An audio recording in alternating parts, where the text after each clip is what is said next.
Hello everyone, welcome back to the next lecture. अगला lecture है ये साइटोस्केलेटन का, और इसमें हम एक्टिन वाला पार्ट शुरू कर देंगे। फिलहाल ये थोड़ा सा बच गया था, उसको देखते हैं। ठीक है, अब यहाँ है क्या, यहाँ जो MRE-B और MRE ये सब हम लोग प्रोटीन्स पढ़ रहे थे, फिलामेंट्स पढ़ रहे थे। तो जो कुछ रिलेटिव की बात की गई है, MRE-B और MB1 जो है, देव स्पेशलाइज रोल्स क्या क्या हैं। तो they are relatives of these proteins जिनके पास एक स्पेशलाइज रोल है। अब जैसे पर्टिकुलरली एक इंट्रीगिंग, तो particular intriguing bacterial actin is homologue, एक बैक्टीरियल एक्टिन होमोलॉग है जैसे पार एम। ठीक है, तो दिस इज़ ये क्या है, ये भी एक तरह का फिलामेंट है। ठीक है, पार एम। ठीक है, तो जैसे MRE-B है, MB1 है, वैसे पार एम है, which is encoded by gene on a bacterial plasmid. तो उस पर एक जीन है, किस पे, बैक्टीरियल प्लास्मिड के ऊपर जीन है, जो एंटीबायोटिक रेसिस्टेंस से रिलेटेड है। ठीक है, जिससे क्या एंटीबायोटिक रेजिस्टेंस होगा तो अपनी ये प्रोजीनी आगे बढ़ा सकेंगे। तो ये मल्टी ड्रग रेजिस्टेंस होता है एपिडेमिक्स में। ठीक है, ताकि भाई ड्रग यूज़ कर रहे हो तो अब ये अपना इस तरह से एंटीबायोटिक रेजिस्टेंस जीन एक्टिव करके ये सब जो है ये बच सकते हैं। Then bacterial plasmid is typically encode all the gene product that are necessary for their own segregation. तो अपने सेग्रीगेशन के लिए जो भी जीन प्रोडक्ट हैं उसको इनकोड करते हैं, उसका प्रोडक्ट बनाते हैं ताकि इनकी आगे जनरेशन चल सके। ठीक है, ताकि इनका इनहेरिटेंस हो सके और प्रोपोगेशन हो, बस यही वाली बात है। तो इन bacterial host following plasmid replication. ठीक, ये सब सारी चीज़ें हो गई। अब पारेम क्या होता है, वो असेंबल करता है फिलामेंट में। ठीक है, that associate eight each and with a copy of the plasmid. अब ये प्लास्मिड की कॉपी हो गई, उसके साथ यहाँ देखिए, यहाँ पे तो प्लास्मिड की कॉपी हो गई। देखिए एक एंड ये है, एक एंड ये है, तो इनके साथ ये जो है पार एम, इसको कहा जाता है पार एम। यहाँ पे जो मैं लिख रहा हूँ ये पार एम, तो ये पार एम ने इसको एसोसिएट कर लिया खुद को। ठीक, अब ये क्या करता है देखते हैं। अब ये पार एम फिलामेंट क्या करता है, पुश करता है रेप्लिकेटेड प्लास्मिड को अपार्ट, ये दोनों को दूर भेज रहा है। ठीक है, ताकि ये दो पार्ट में डिवाइड हो जाए। फिर ऐसे भाई दूर होगा, फिर डिवाइड करेंगे कैसे, तो इसको दूर भेजने का काम है। ठीक है, थोड़ा गंदा कर दिया मैंने, बट प्लीज़ अवॉइड इट, आपके लिए इतनी मेहनत कर रहा हूँ। तो यहाँ पे आइए। ठीक है, अब इसने क्या किया, पार एम फिलामेंट ने पुश कर दिया दोनों को ताकि ये डिवाइड हो जाए। अब ये जो देखिए यहाँ पे, ये spindle like structure apparently arises from, ये जो अराइज होता है from selective stabilisation of filament. ये बड़ा एक इंपॉर्टेंट टर्म है। क्या है, सेलेक्टिव स्टेबलाइजेशन हो, किसका स्टेबलाइजेशन हो, सेलेक्टिव मतलब सेलेक्टिव क्या होता है, कुछ चीज़ों को सेलेक्ट किया जाए। तो यहाँ पे सेलेक्टिव स्टेबलाइजेशन क्या है, पार एम का स्टेबलाइजेशन होगा जो प्लास्मिड से एसोसिएटेड है, सेलेक्टिव हो गया ये। अब स्टेबलाइजेशन क्या होगा, किसका, पार एम फिलामेंट का होगा, जो कि प्लास्मिड के साथ एसोसिएटेड है, उसका स्टेबलाइजेशन होगा। इसीलिए ये जो तैर रहे हैं यहाँ पे, इनका नहीं होगा, जो यहाँ एसोसिएटेड है।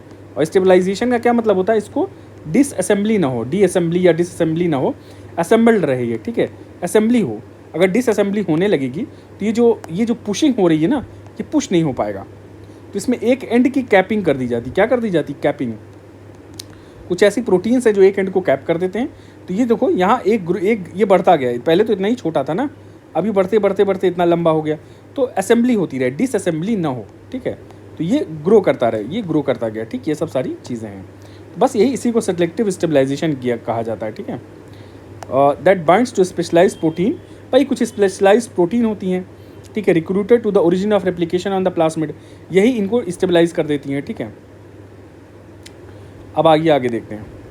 A distance relative of both tubulin, एक डिस्टेंट रिलेटिव है किसका, ट्यूबुलिन का और FTSZ का, जिसका नाम होता है ट्यूब जेड। इसका भी सिमिलर काम होता है in the bacterial species. The self association of nucleotide, यहाँ अलग कलर यूज़ कर ले रहे हैं। The self association of nucleotide binding protein, self association किसका, न्यूक्लियोटाइड पे बाइंड करने वाली प्रोटीन का, into dynamic filament is use in all cells. तो डायनेमिक फिलामेंट्स के साथ जोड़ना, तो the self association of nucleotide binding proteins का इनटू डायनेमिक फिलामेंट्स, ये जो होता है पूरा, इसको क्या कहा जाता है। यहाँ पे देख लीजिए, यहाँ है ना, एक डायग्राम दिखाता हूँ आपको। ये प्रोटीन हो गई, ये रेड कलर वाली, नीली कलर वाली। एक मिनट, थोड़ा पेन का वो कम कर दूँ। ये पार आर प्रोटीन है, कौन सी प्रोटीन है ये प्रोटीन हो गई, ये वाली पार आर प्रोटीन। ये देखिए पूरा ये के पार एम फिलामेंट्स का एसोसिएशन हो गया, और ये सीक्वेंस है वो वाला। ठीक है, तो यही एसोसिएशन की बात की जा रही है। ठीक है, dynamic filaments is use in all cells. The actin and tubulin families are very ancient. ठीक है, predating the split between the eukaryotic and bacterial kingdom. तो ये सब सारी चीज़ें हो गई। तो बैक्टीरियल और यूकारियोटिक किंगडम जब अलग हुए तो उसके पहले के हैं, ठीक है, ये लोग। तो actin and tubulin families, they are very important. आइए आगे देखा जाए। एटलीस्ट यहाँ पे दिया हुआ है 1 बैक्टीरियल स्पीसीज है, जैसे Caulobacter crescentus. It appears to harbour a protein with significant structural similarity to the third major class of cytoskeleton filament found in all animals, the intermediate filament. A protein called crescentin forms a filamentous structure. एक filamentous structure बनाता है that influences the unusual crescent shape of this species. Crescent shape जो होती है species की, इसी वजह से अगर यही क्रिसेंटिन का एक जीन जो इनकोड करता है क्रिसेंटिन को, अगर ये हटा दिया जाए, डिलीट कर दिया जाए, तो कॉलोबैक्टर जो है सेल स्ट्रेट रॉड की तरह ग्रो करेगा। बस यही है, ठीक है। अब ये यहाँ पे हुआ ख़त्म भैया, इतना मैंने बता दिया आपको। अब यहाँ स्टार्ट करते हैं actin and actin binding protein. ये बड़ा इंपॉर्टेंट चैप्टर है, actin and actin binding protein. अब ये है क्या, एक्टिन साइटोस्केलेटन का कई काम होता है, ठीक है। हर एक एक्टिन सब यूनिट को जी एक्टिन कहा जाता है, ग्लोबुलर एक्टिन, ठीक है। 375 अमीनो एसिड है इनमें, कितने 375 amino acid. Polypeptide carrying a tightly associated molecule of ATP. तो एक्टिन के साथ एटीपी जो है, एक्टिन मॉलिक्यूल के साथ एटीपी बड़ा टाइटली एसोसिएटेड होता है। जैसे हमने पढ़ा था क्या नाम है, एक सब यूनिट थी, क्या नाम है उसकी, माइक्रोट्यूब्यूल की, जो ट्यूबुलिन है, ट्यूबुलिन, ये डाइमर बना होता है, डाइमर का, उसमें एक अल्फा होती है, एक बीटा होती है, तो उनसे साथ जीटीपी एसोसिएटेड होता है। एक के साथ टाइटली होता है, एक के साथ वीक एसोसिएशन होता है। तो इसी तरह से यहाँ पे जो है वी हैव एसोसिएटेड एटीपी और एडीपी, और actin is extraordinarily well conserved, it is well conserved among eukaryotes, ठीक है। और इसका जो अमीनो एसिड सीक्वेंस है एक्टिन का, ये डिफरेंट है यूकारियोटिक स्पीसीज से। नहीं, एक minute, sorry. The amino acid sequence of actins from different eukaryotic species are usually 90% identical. तो कंजर्वेशन है, तो सारी यूकारियोट्स में 90% जो है कॉमन स्ट्रक्चर है, थोड़ा बहुत 10% जो है वेरी करता है अलग अलग क्या नाम है यूकारियोट्स में। जो स्मॉल वेरिएशन है की बात की गई है in the actin amino acid sequence में, जो स्मॉल वेरिएशन है, ठीक है, sequence can cause significant functional. अब यही 10% से क्या होता है, इस 10% से एक फंक्शनल डिफरेंस आ जाता है। फंक्शनल डिफरेंस किसकी वजह से आता है, ये 10% की वजह से, ठीक है। इनवर्टिब्रेट्स में क्या है, for example there are 3 isoforms. Vertebrates में 3 आइसोफॉर्म्स हैं ऑफ एक्टिन, कैसे, अल्फा, बीटा और गामा, ये 3 फॉर्म आ गए, जो कि अमीनो एसिड सीक्वेंस में डिफर करते हैं वेरी स्लाइटली, ठीक, एंड हैव डिस्टिंक्ट फंक्शन, इनके काम अलग अलग हैं। और अल्फा जो actin is expressed only is muscle cell, और जो बीटा और गामा हैं they are found in all together all non muscle cell.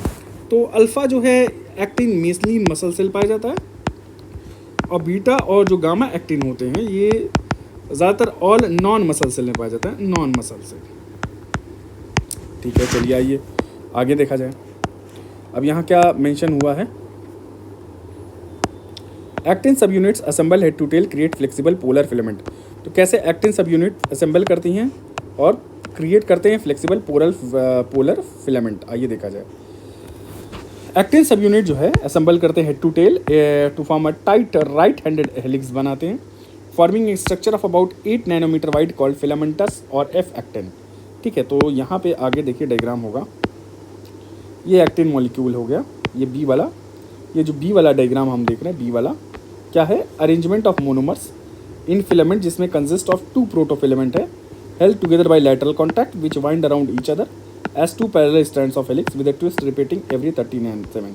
जो ट्विस्ट है ये पूरा 37 नैनोमीटर पे रिपीट कर रहा है, और ये क्या है, 2, ये पॉली को जो फिलामेंट है प्रोटो, ये 2 प्रोटोफिलामेंट है, ठीक है, लैटरली कॉन्टैक्ट इसमें। And all the sub unit with in the filament have the same orientation, और सारी सब यूनिट की सेम ओरिएंटेशन है, ठीक है। यहाँ देखो एक प्लस एंड हो गया और यहाँ पे एक माइनस एंड हो गया, ठीक। चलिए आइए आगे देखा जाए। Because the asymmetrical actin filaments subunit of filaments all point out in the same direction, filaments are polar, ठीक है, and have structurally different ends होते हैं। एक माइनस एंड होता है जो स्लोअर ग्रोइंग होता है, तो माइनस मतलब स्लोअर ग्रोइंग एंड है, या एंड फास्टर ग्रोइंग एक प्लस एंड हो जाता है इसमें। A minus end is also refer to as the pointed end, तो माइनस एंड को एक पॉइंटेड एंड भी कहा जाता है, एंड द प्लस एंड को बार्ब्ड एंड कहा जाता है। तो माइनस एंड को क्या कहा जाता है, पॉइंटेड एंड। ये पिछले लेक्चर में हम लोग डिस्कस किए थे कि बताएंगे और प्लस एंड को कहा जाता है बार्ब्ड एंड। ये सारी चीज़ें हैं। Because of the arrowhead appearance, in the complex में कुछ एरोहेड अपीयरेंस है, इस तरह से अपीयरेंस होगा। तो ये वाला हो गया बार्ब्ड एंड और ये वाला हो गया पॉइंटेड। ठीक, arrowhead appearance of the complex form between actin filament and the motor myosin की वजह से 1612 में ये देखिए दिया हुआ है।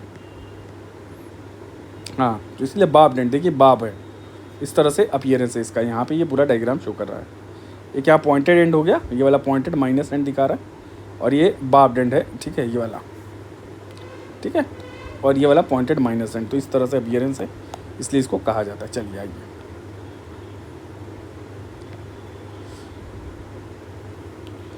अब क्या है, विद इन द फिलामेंट जो है सब यूनिट्स को पोजीशन किया जाता है। ठीक है, with A nucleotide binding cleft directed towards the minus end. तो इनका जो न्यूक्लियोटाइड बाइंडिंग क्लेफ्ट है ये माइनस एंड की तरफ ये है गार्डेड डायरेक्टेड होता है। ठीक है, थोड़ा सा इसका डायग्राम देखा जाए, यहाँ प्लस एंड हो गया, माइनस एंड हो गया। ठीक है,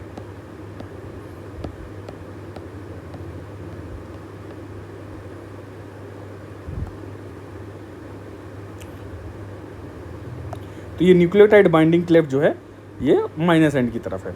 अब देखिए यहाँ पे एक बात देखने वाली है, फिर से नया पैरा शुरू करते हैं। इंडिविजुअल एक्टिन फिलामेंट्स हैं, ये फ्लेक्सिबल होते हैं, सही बात है, ये फ्लेक्सिबल हो गए।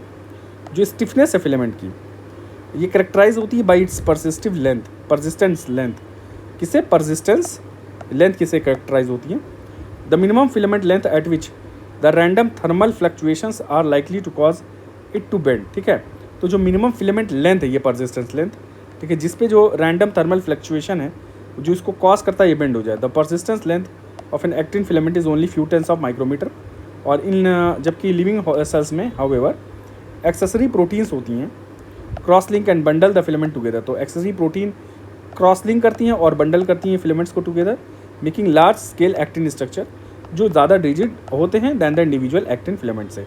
तो कई मिल के कई स्ट्रक्चर्स बनते हैं एक्टिन के, तो ये वाले स्ट्रक्चर से ज़्यादा वो स्टेबल होते हैं। ठीक है,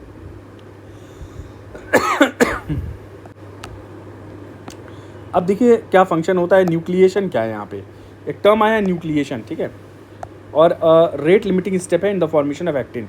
तो अगर आपसे एग्जाम में पूछा जाए कि एक्टिन फॉर्मेशन का रेट लिमिटिंग स्टेप कौन सा होता है जो डिटरमाइन करता है mainly, it is the nucleation. ठीक, regulation of the actin filament formation is an important mechanism, और जिसे सेल्फ कंट्रोल करता है शेप एंड मूवमेंट।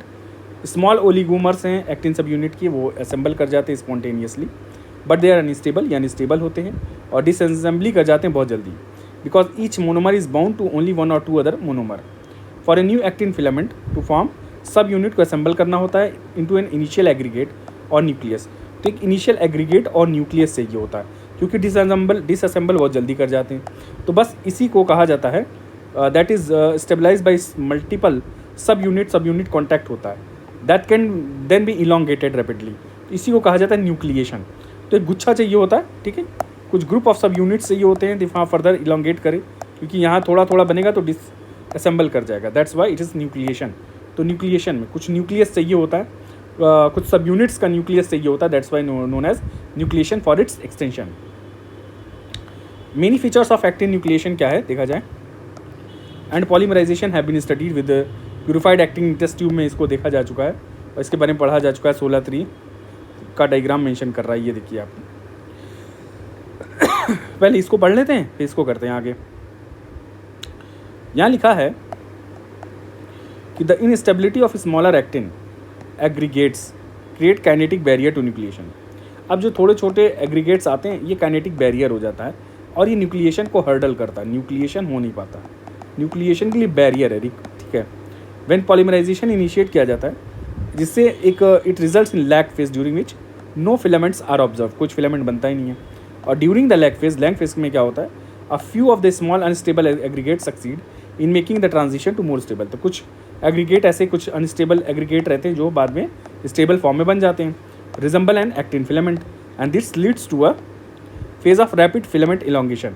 तो शुरू में तो बहुत दिक्कत आ रही है, तो यहाँ देखिए यहाँ तक तो बहुत दिक्कत आई है एलिगोमर्स में, यहाँ तक थोड़ी दिक्कत आ रही ग्रोइंग एक्टिन फिलामेंट, फिर बहुत तेज़ी से बढ़ता है, ठीक है। एक मिनट, यहाँ पे सॉरी, यहाँ पे थोड़ी दिक्कत आई है यहाँ, फिर थोड़ा सा ये रैपिडली देखिए इंक्रीज़ कर रहा है और इंक्रीज कर रहा, फिर स्टेबलाइज हो गया यहाँ पे। तो अगर यहाँ पे पूरा देखा जाए, अगर ए वाला डायग्राम देखो तो ए बड़ा वाला डायग्राम ये है, ठीक है, this is the diagram of a. तो इसके बारे में पढ़ते हैं थोड़ा। ए में क्या है, polymerisation of the pure actin सब unit into filament occurs after lag phase. तो लैग फेज के बाद बताया कि कैसे क्या हो रहा है, ठीक है।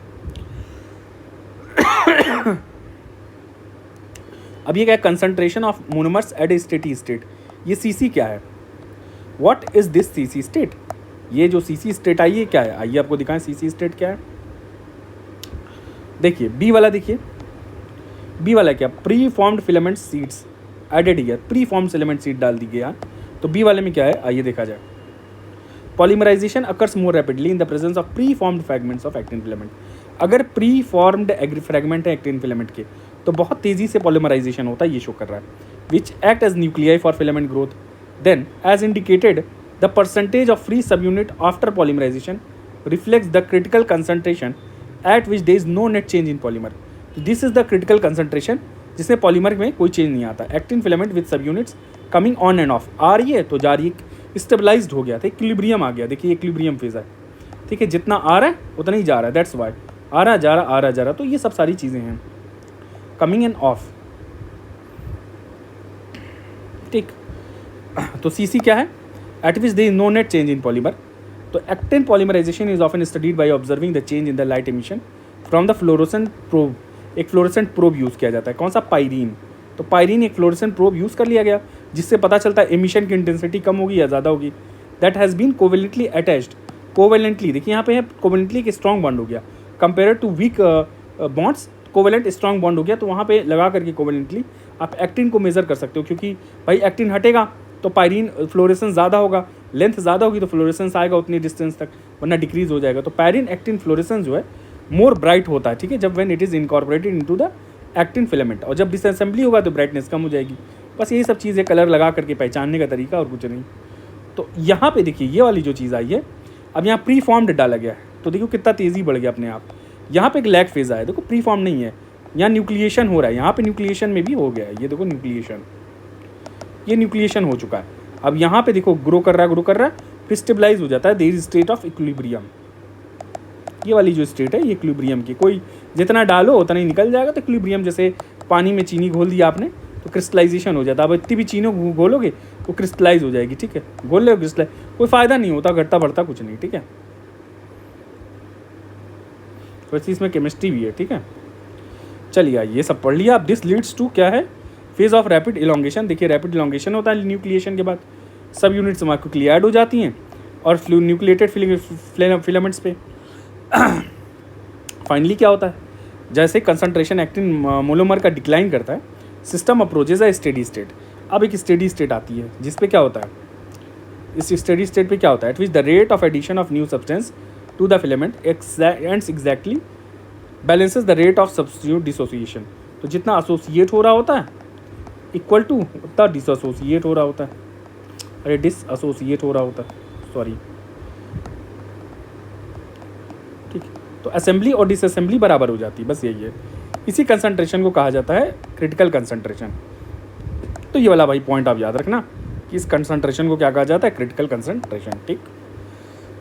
आइए सर आगे देखा जाए।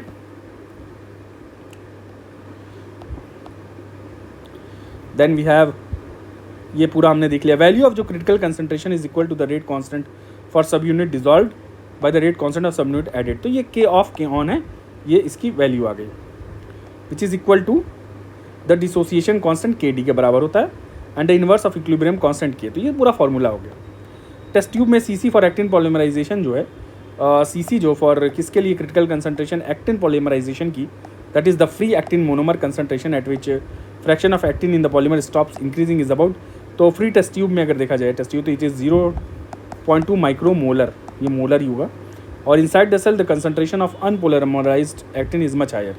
तो जब आप सेल की बात कर रहे होते तो कंसंट्रेशन अनपोलिमराइज्ड एक्टिन का जो है वो हायर होता है। And the cell has evolved mechanism to prevent most of its monomer acting from assembling into filaments.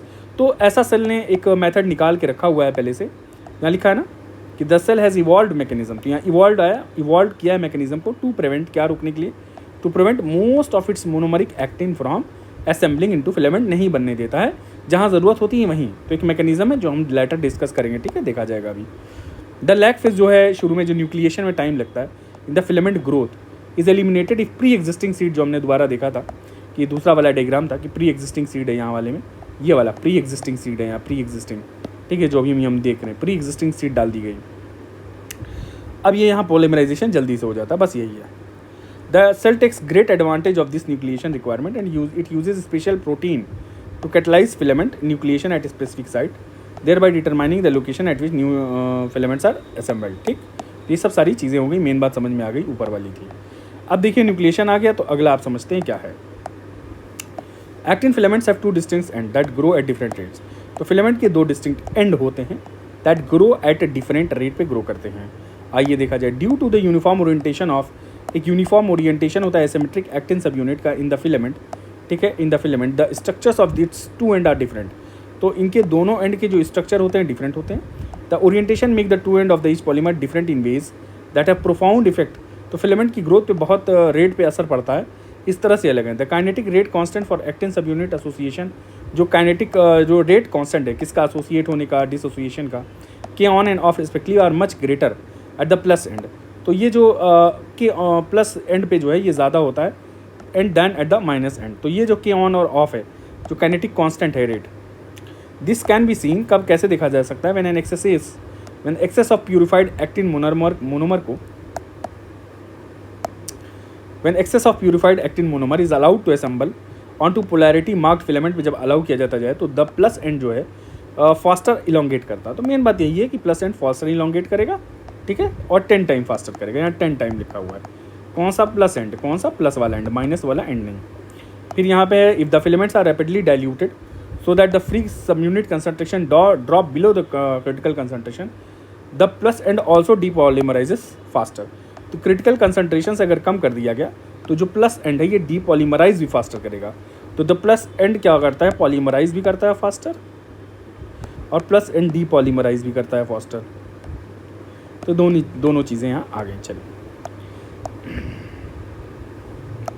It is important to note however that the two ends of actin filament have same net affinity for actin subunit. दोनों की affinity जो net होती है actin subunit की same होती है if all the subunits are in the same nucleotide state. दोनों same nucleotide state में हैं तो सबकी एफिनिटी एक जैसी होगी। Addition of subunit to either end of the filament of n subunits result in the filament of n+1 subunit. तो अगर एडिशन कोई सबयूनिट का हो जाए जिसमें कि एंड ऑफ फिलामेंट, जो एक फिलामेंट है n सबयूनिट्स का, तो n+1 हो जाएगा, जोड़ दोगे। दस द फ्री एनर्जी डिफरेंस जो है and therefore the equilibrium constant जो है क्रिटिकल कंसंट्रेशन वाला must be the same for addition of subunit at either end of the polymer.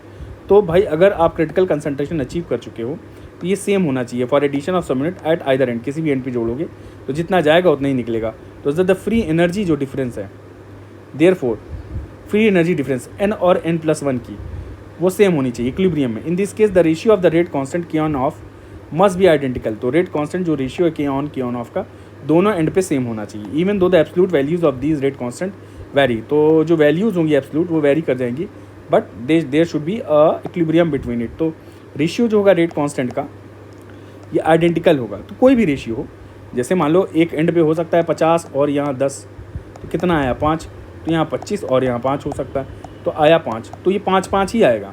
समझ गए आप? तो इस तरह से यूनिट ये, तो यहाँ पर जो रेशियो होगा वो सेम होगा दोनों तरफ, ठीक है, बट ये जो एब्सोल्यूट वैल्यू है रेट कांस्टेंट की डिफरेंट हो सकती है, ठीक है। फिर the cell takes advantage of actin filament dynamics का कैसे एडवांटेज लेता है, या पोलैरिटी का, to do a mechanical work लेने में कैसे एडवांटेज लेता है। फिलामेंट इलोंगेशन प्रोसीड्स स्पॉन्टेनियसली, कब होगा, when the free energy change for the addition of जो, देखो आपको पता है कोई भी स्पॉन्टेनियस प्रोसेस है उसके लिए डेल्टा जी होता है निगेटिव। अगर डेल्टा जी निगेटिव है तो प्रोसेस विल बी स्पॉन्टेनियस। तो ये यही चीज़ कही गई यहाँ पे कि एक्टिन फिलामेंट्स के कैसे फिलामेंट इलोंगेशन स्पॉन्टेनियसली कब होगा, when the free energy change delta G हुए on addition of soluble subunit. कोई सब यूनिट ऐड हुई और इसकी delta G gives free energy negative आ गई तो दिस प्रोसेस इज स्पॉन्टेनियस। तो this is the case when the concentration of सब यूनिट इन सॉल्यूशन, जो कंसंट्रेशन है सब यूनिट का सॉल्यूशन में, क्रिटिकल कंसंट्रेशन। जब हम क्रिटिकल कंसंट्रेशन हमने देखा था कि जिसमें कितना भी ऐड करो जान करो एक इक्विलिब्रियम अचीव आ जाता है, लेंथ में कोई चेंज नहीं, जितना जा रहा उतना निकल रहा, जितना जा रहा उतना निकल रहा। तो ये कब होगी? जब क्रिटिकल कंसंट्रेशन से कंसंट्रेशन ज़्यादा होगी। जाहिर सी बात है ये वाले में स्टेबलाइज हो गया, सीसी पे स्टेबलाइज हो जा रही चीज़ें, सीसी पे इक्विलिब्रियम आ रहा है। तो जाहिर सी बात है सीसी से अगर ज़्यादा होगी कोई चीज़ तो तभी तो ये स्टेट आ जाएगी, ठीक है। तो यहाँ पे क्या है, फिलामेंट इलोंगेशन तब होगा जब डेल्टा जी निगेटिव है। अब यहाँ में भी निगेटिव नहीं, मैं भी ज़ीरो आ रहा हूँ। तो and a cell can couple the energetically unfavourable process. देखो when the exceeds the critical concentration, ठीक है। A cell can couple and energetically, क्या है यहाँ पे? सेल कैन कपल, ये सब मिटा दूँ मैं एक बार।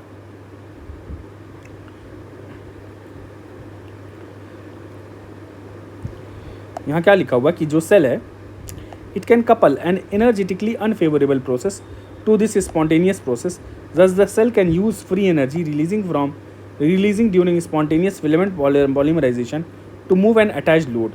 तो इस गिब्स फ्री एनर्जी को अटैच लोड को मूव करने में यूज़ किया जा सकता है। तो cell can use this free energy released during spontaneous filament polymerization. अगर कोई स्पॉन्टेनियस फिलामेंट पॉलीमराइजेशन हो रहा है तो उसमें डेल्टा जी क्या है? निगेटिव आ रही है, ठीक है। तो इसमें जो एनर्जी रिलीज होगी ये अटैच लोड को मूव करने में काम आ जाएगी। For example, by orienting the fast growing plus end of the actin filament towards it leading edge, a motile cell can push its plasma membrane forward. तो ये जो प्लाज्मा मेम्ब्रेन को फॉरवर्ड आगे भेज सकता है। तो क्या एग्जाम्पल दिया? By orienting the fast growing plus end of the actin filament का आप ओरिएंट करके towards it leading edge, a motile cell can push its plasma membrane forward. तो एक मोटाइल सेल इसको प्रेस किया जाता है, ठीक है। तो ये सब सारी चीज़ें आपको समझ में आ गई होंगी, ठीक है। It's all related with delta G.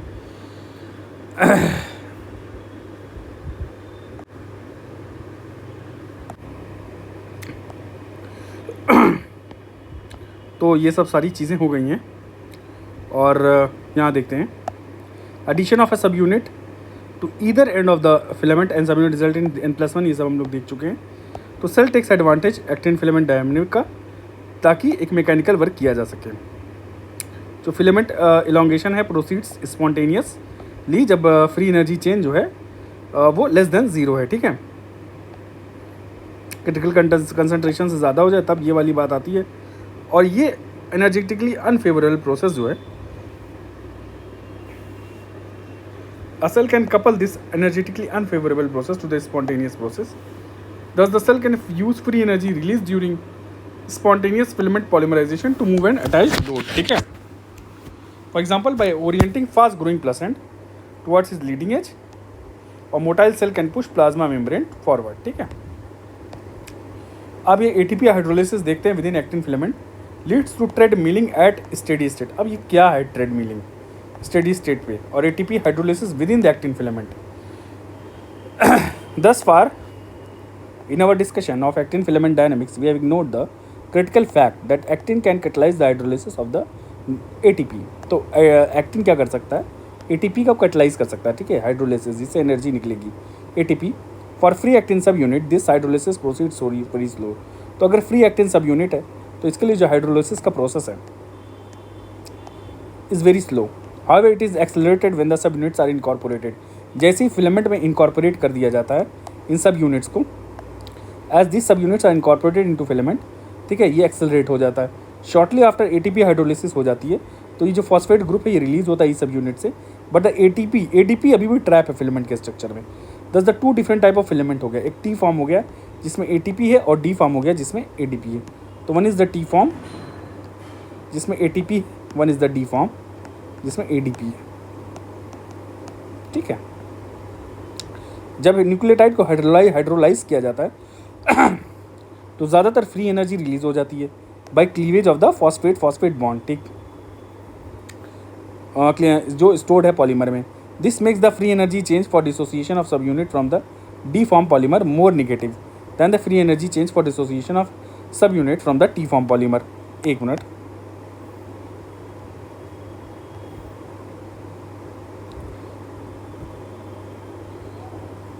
तो देखिए यहाँ हमने T फॉर्म एक D फॉर्म पढ़ा है। अब इन T और D फॉर्म का ही सारी चीज़ें हैं, सारा खेल है जो T फॉर्म और D फॉर्म के बीच का है, ठीक है। तो यहाँ देखिए व्हेन न्यूक्लियोटाइड इज हाइड्रोलाइज, जब न्यूक्लियोटाइड हाइड्रोलाइज हुआ तो जो फ्री एनर्जी है released by the cleavage of the phosphate bond, ये पॉलीमर में ही स्ट्रेन के फॉर्म में, एक मैकेनिकल स्ट्रेन के फॉर्म में ये पॉलीमर में ये जो है स्टोर हो जाती है। अब this makes the free energy change for dissociation of a सब unit from the D form polymer more negative.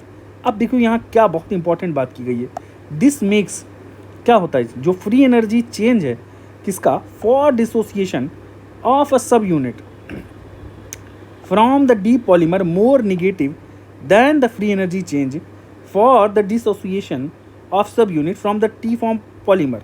ठीक, तो जो फ्री एनर्जी चेंज है for dissociation of a subunit जो डी से है, ठीक है, तो जो फ्री एनर्जी चेंज हुआ delta G for dissociation of ए सब यूनिट फ्रॉम डी फॉर्म, ठीक है, सब यूनिट का जो डी फॉर्म से अगर सब यूनिट निकालना है तो delta G is more negative, ज़्यादा निगेटिव हो जाएगा डी फॉर्म के लिए, और ये जो टी फॉर्म के लिए है ये थोड़ा D form polymer more negative than the free energy change for dissociation, किसके लिए, डिसोसिएशन के लिए, ये डेल्टा जी जो डिसोसिएशन के लिए टी के लिए कम हो जाती है और डी फॉर्म के लिए ज़्यादा हो जाती है। कॉन्सिक्वेंटली द रेशियो जो के ऑफ के ऑन है for D polymer which is numerically equal to its concentration CC_D, ठीक है, is larger than the corresponding ratio for T form. तो ये जो क्रिटिकल कंसंट्रेशन सी फॉर्म का है, ठीक, डी फॉर्म का है, ये लार्जर हो जाता है क्रिटिकल कंसंट्रेशन डी फॉर्म से। तो जो क्रिटिकल कंसंट्रेशन चाहिए डी फॉर्म के लिए ज़्यादा चाहिए और क्रिटिकल कंसंट्रेशन जो टी फॉर्म के लिए चाहिए वो थोड़ी कम चाहिए, ठीक है। जो क्रिटिकल कंसंट्रेशन है जिस पे कोई चेंज ना हो, आप ऐड कर रहे हो फिर निकल जा रहा हो उतना, तो इसके लिए थोड़ी ज़्यादा चाहिए क्रिटिकल कंसंट्रेशन, और टी फॉर्म के लिए थोड़ी क्रिटिकल कंसंट्रेशन कम चाहिए। 10 जो यहाँ पे लिखा हुआ है कि CC जो D है वो क्रिटिकल कंसंट्रेशन T से ज़्यादा होती है।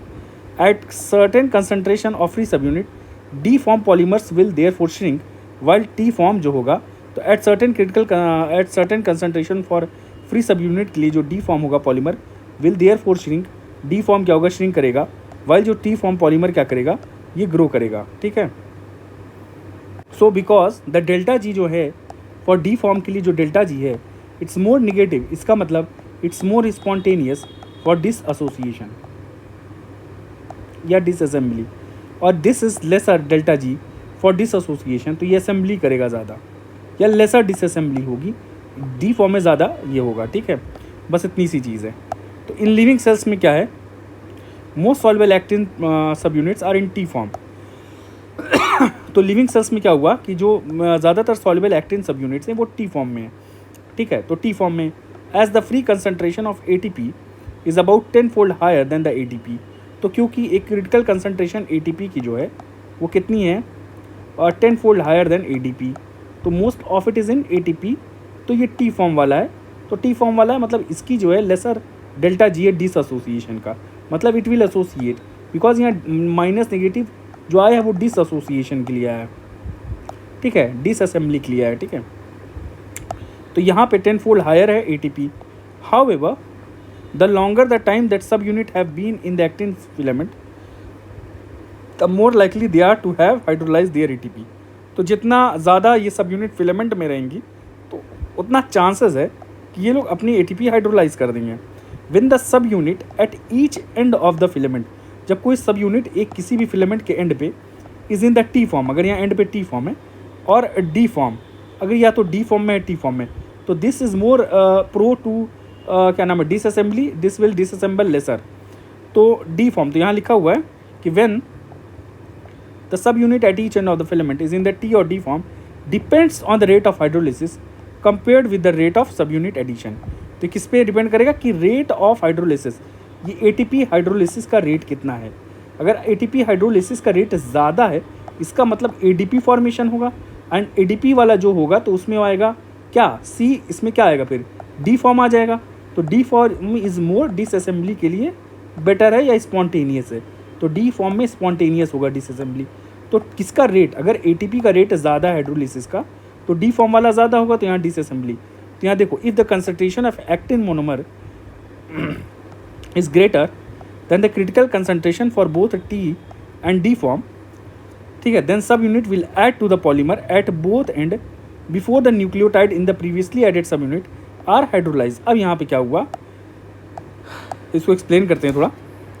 If the concentration of actin monomer, कोई भी एक्टिन मोनोमर का कंसंट्रेशन, ठीक है, वो ग्रेटर है किससे, क्रिटिकल कंसंट्रेशन, भाई टी का जो क्रिटिकल कंसंट्रेशन है, टी का, और जो डी का कंसंट्रेशन, इससे ज़्यादा कंसंट्रेशन जो है एक्टिन मोनोमर का है, तो इन दोनों से ही ज़्यादा है, ठीक है। तो अब इसकी जो है क्या नाम है, जो लेंथ में कुछ चेंज ना आ रहा हो, या सी का जो क्रिटिकल कंसंट्रेशन हमने क्या पढ़ा था, एक बार आइए और दिखा दें, आपको रिकॉल करवा दें। तो क्रिटिकल कंसंट्रेशन क्या है, as the concentration of actin monomer decline system approaches एक स्टेडी स्टेट। तो ये स्टेडी स्टेट है at which the rate of addition of new subunit to the filament ends exactly balances the rate of dissociation. तो addition और dissociation का rate same हो जाता है और इक्विलिब्रियम में चीज़ें आती हैं। The concentration of free subunit left in the solution, यही क्रिटिकल कंसंट्रेशन है। तो फ्री सब यूनिट जो बची हुई हैं यही है, जिसपे दोनों में कोई फ़र्क नहीं है। अब यहाँ पे देखो, यहाँ पे फ्यूड सब यूनिट जो हैं बहुत ज़्यादा हैं, और स्टेबिलिटी की कंडीशन जो क्रिटिकल दोनों के लिए उससे ज़्यादा सब यूनिट है। तो if the concentration of actin monomer is greater than the critical concentration for both T और डी, भाई दोनों के लिए भाई क्रिटिकल कंसंट्रेशन ज़्यादा रखी गई, ठीक है। तो दोनों पे स्टेडी स्टेट आना चाहिए। Then subunit will add to the polymer at both end, तो पॉलीमर ऐड करेगा बोथ एंड पे, before the nucleotide in the previous added subunit are hydrolyse. तो प्रीवियस जो सब यूनिट हाइड्रोलाइज होने से पहले ही सब यूनिट जो है वो ऐड हो जाएगी to the polymer at both end. As a result जो टिप है एक्टिन फिलामेंट का will remain in the T form. On the other hand if the सब unit concentration is less than the critical concentration for both the T form and D form, then the hydrolysis may occur before the next subunit। अगर critical concentration कम है, ठीक है, if the subunit concentration critical से less है, तो T और D form में hydrolysis तुरंत हो जाएगी before the next subunit is added and both end of the filament will be in the D form and will shrink। तो दोनों shrink कर जाएंगे। तो टोटल कहने का मतलब ये है कि अगर ये जो क्रिटिकल, अगर सब यूनिट की कंसंट्रेशन क्रिटिकल कंसंट्रेशन चाहे डी की हो चाहे टी सी हो, अगर ये सब यूनिट की कंसंट्रेशन ज़्यादा है, ठीक है, तो क्या होगा, हाइड्रोलिसिस से पहले ही क्या होगा इसमें, बिफोर द हाइड्रोलिसिस से पहले ही जुड़ जाएंगे। बिफोर हाइड्रोलिसिस ऑफ एटीपी सब यूनिट ऐड हो जाएगी, ठीक। तो ये जो फॉर्म आएगा, ये तो देखो कंसंट्रेशन क्रिटिकल वाली स्टेबल है, इसमें कोई लेंथ में चेंज नहीं हो रहा, जितना बढ़ रहा उतना घट रहा, ठीक। ऐड हुआ निकला, यहाँ ऐड हुआ निकला, ये ट्रेड मिलिंग से अलग थोड़ा सा। अब बिफोर हाइड्रोलिसिस ऑफ एटीपी सब यूनिट ऐड हो जाएगी, तो जो एंड होगा वो टी फॉर्म में होगा, ठीक है। पर अगर क्रिटिकल सब यूनिट की जो कंसंट्रेशन है सॉल्यूशन में वो कम है, तो क्या होगा, अगर सब यूनिट की कंसंट्रेशन है तो कम हुए तो क्या होगा, देन हाइड्रोलिसिस हो जाएगा बिफोर एटीपी बिफोर सब यूनिट इज एडेड। तो जो एंड होगा वो डी फॉर्म में होगा। बस यही पूरा एक्सप्लेन किया गया है, ठीक है। तो पूरा मवाद इसका ये कहने का, ठीक। थोड़ा हम लोग ने जगल किया काफ़ी, ठीक। चलिए आइए देखते हैं आगे।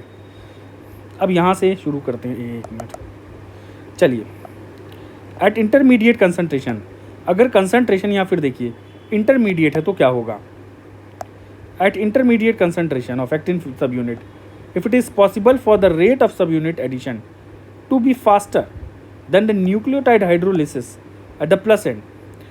अगर इंटरमीडिएट कंसंट्रेशन हुई at intermediate concentration of actin सब unit, it is possible for the rate of सब यूनिट एडिशन, कि रेट ऑफ सब यूनिट एडिशन के लिए ये पॉसिबल है to be faster than the nucleotide hydrolysis.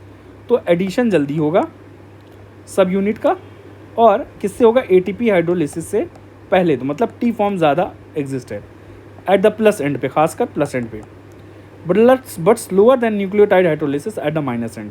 तो प्लस एंड में हाइड्रोलिसिस से पहले सब यूनिट ऐड हो जाएगी, और माइनस में एटीपी के हाइड्रोलिसिस के बाद सब यूनिट ऐड होगी।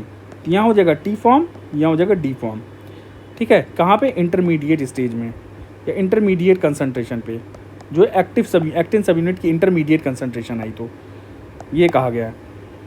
तो यहाँ फिर से करते हैं, at intermediate concentration it is possible for rate of सब unit addition to be faster at plus end, ठीक है, तो टी आ गया, but slower than nucleotide hydrolysis as minus end. तो in this case the plus end of the remains T, तो plus end T हो गया, while the minus end D, तो माइनस एंड डी हो गया। The filament then undergoes a net addition of सब unit. अब क्या होता है कि फिलामेंट देन अंडरगोज, क्या अंडरगो होगा, filament will undergo a net addition of the सब unit at the plus end while simultaneously losing the सब unit from the minus end. तो टी पे ऐड होगी सब यूनिट, ठीक है, ऐड ऑन होगा, टी पे सब यूनिट आएगी और डी से सब यूनिट निकल जाएगी। This leads to a remarkable property of filaments, treadmilling. इसी को कहा जाता है ट्रेडमिलिंग। बहुत इंपॉर्टेंट चीज़, क्या कहा जाता है, ट्रेडमिलिंग। आप समझ में आया। अब ये कहाँ पे कहा गया, ये सब बातें आई हैं इंटरमीडिएट कंसंट्रेशन की। तो जब इंटरमीडिएट कंसंट्रेशन की बात आई तो ये सब हुआ, ठीक है, इंटरमीडिएट कंसंट्रेशन पे, क्योंकि एक एंड हो जाएगा टी फॉर्म और दूसरा वाला एंड हो जाएगा डी फॉर्म। तो एक टी फॉर्म, दूसरा वाला एंड डी फॉर्म। इस चीज़ को कहा जाता है ट्रेडमिलिंग, ठीक है। अब आइए देखा जाए, एक मिनट चाहें तो आप लोग स्क्रीनशॉट भी इसका ले सकते हैं जो यहाँ मैंने बताया है। Take a screenshot of that. ये वाला आप स्क्रीनशॉट थोड़ा सा चाहें तो आप ले लीजिए, मैं पॉज कर दे रहा हूँ। ये स्क्रीनशॉट ले लीजिए कि सब यूनिट क्या होगी, ये ना, ये वाला ले लीजिए। सब यूनिट कंसंट्रेशन डिक्रीज हुआ तो हाइड्रोलिसिस बिफोर सब यूनिट इज एडेड, तो ये डी फॉर्म हो जाएगा, ठीक है। अब यहाँ क्रिटिकल ये सब यूनिट कंसंट्रेशन लो है, तो अगर यहाँ पे सब यूनिट कंसंट्रेशन हाई है दोनों के लिए, तो जब सब यूनिट कंसंट्रेशन ज़्यादा होगी तो एटीपी हाइड्रोलिसिस से पहले ही जुड़ जाएगी, तो यहाँ पे डी फॉर्म हो जाएगा। और सब यूनिट की कंसंट्रेशन क्रिटिकल से लो है तो यहाँ हाइड्रोलिसिस हो जाएगी, तो यहाँ डी फॉर्म हो जाएगा, ठीक है। और इंटरमीडिएट स्टेज में क्या हो जाएगा कि प्लस एंड पे टी फॉर्म होगा, माइनस एंड पे डी फॉर्म होगा, ठीक है।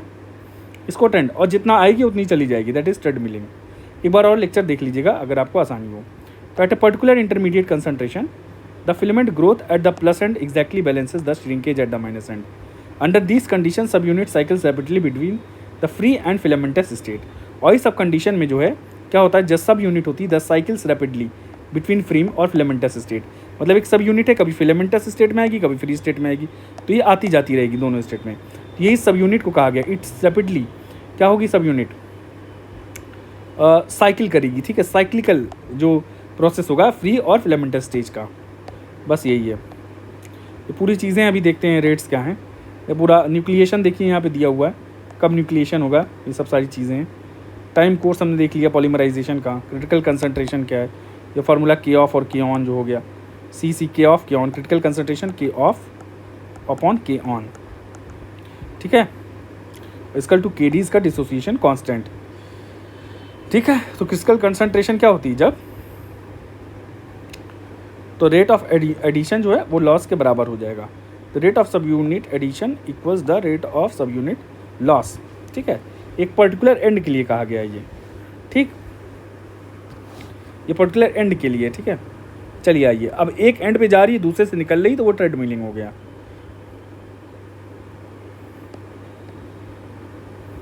कहिए तो अब ये ट्रेडमिलिंग भी क्या है, यहाँ देखिए एक माइनस एंड बन गया, ट्रेडमिलिंग में क्या होगा, एक माइनस एंड बन जाएगा, एक प्लस एंड, तो ये माइनस एंड बना, ये प्लस एंड, तो प्लस एंड से निकल रही है आई और निकली, यहाँ देखिए माइनस एंड से आई और निकली, तो जितना आई है वहाँ से उतनी निकल गई, ठीक है। यह ट्रेडमिलिंग में क्या है, one consequence of nucleotide hydrolysis that accompanies polymer formation is to change the critical concentration at the two end of the polymer. Since K off and K on जो है refer to different reactions, their ratio जो है need not be the same, ठीक है, at both the, so that if both ends of polymer expose polymerization proceeds until the concentration of free monomer reaches a value that is above C for the plus end and below C for the minus end.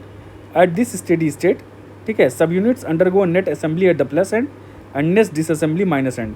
तो plus and पे net assembly होने लगती है और disassembly होने लगती है minus and पे, ठीक है। And the polymer maintains a constant length, और एक कांस्टेंट लेंथ मेंटेन रहती है, ठीक है, even though there is a net flux of सब यूनिट थ्रू द पॉलीमर। तो नेट फ्लक्स हो रहा होता फिर भी, इसी को कहता है ट्रेडमिलिंग, ठीक है। ये चार चीज़ कहलाती है ट्रेडमिलिंग।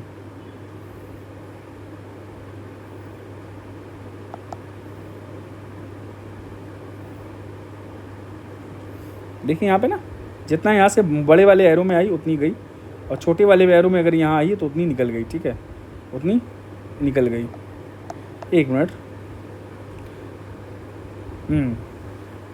हालांकि ये माइनस एंड डिसम्बली के लिए है, ये प्लस एंड असेंबली के लिए, ठीक है। ये नहीं, ये वाला मेन स्टेट है, ठीक। एक मिनट,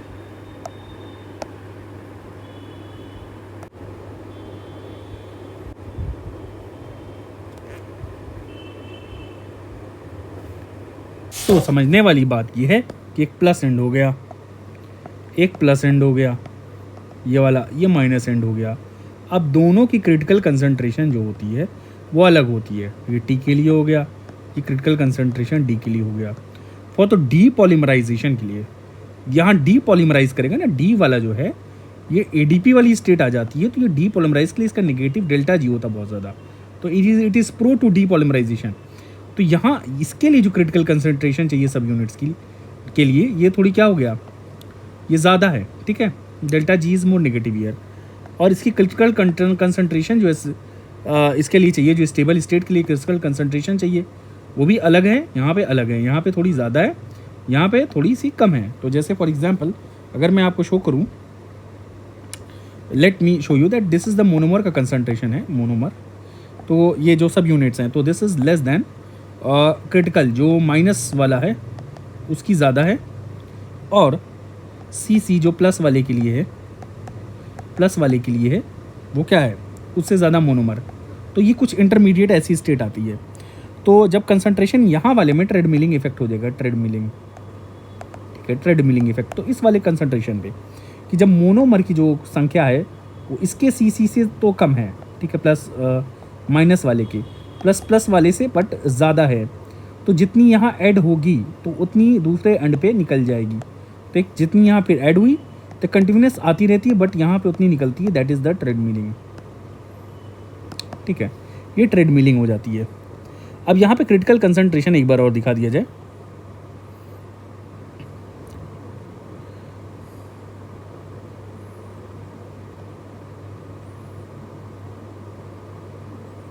रुक जाइए, थोड़ा सा क्रिटिकल टॉपिक है तो थोड़ा सा और एक बार देख लेता हूँ। ये सब तो मैंने समझा ही दिया आप लोगों को, ये सब सारी चीज़ें हो ही गई हैं। चलिए, हाँ ठीक है। बाकी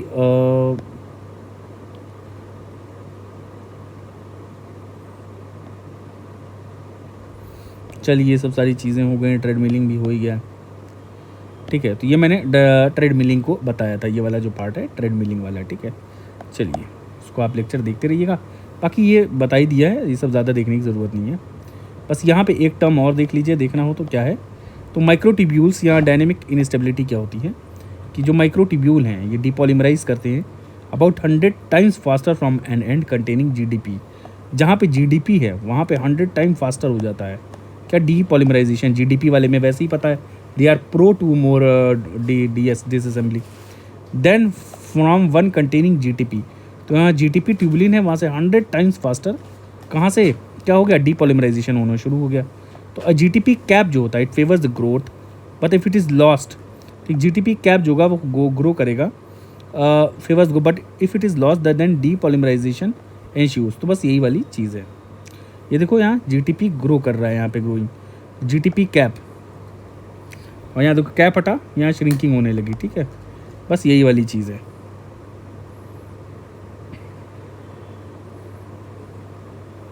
तो यहाँ पे एक जीटीपी कैप है, तो यहाँ पे एडिशन हो रहा है, यहाँ पे तो एडिशन होगा। अगर ये जीटीपी कैप हट गई, मतलब ट्यूबुलिन ऐड, जो भी माइक्रोट्यूब्यूल्स की ट्यूबुलिन सब यूनिट जो है उसके ऐड होने से पहले अगर ये हाइड्रोलाइज ज़्यादा होने लगा तो जीटीपी कैप लॉस हो जाएगा, क्योंकि ये जीटीपी फॉर्म में बदल जाएगा, ठीक है। तो ऐड होने की बजाय डिसअसेंबली होने लगेगी या डीपॉलीमराइजेशन इस एंड पे होने लगेगा, बस यही है।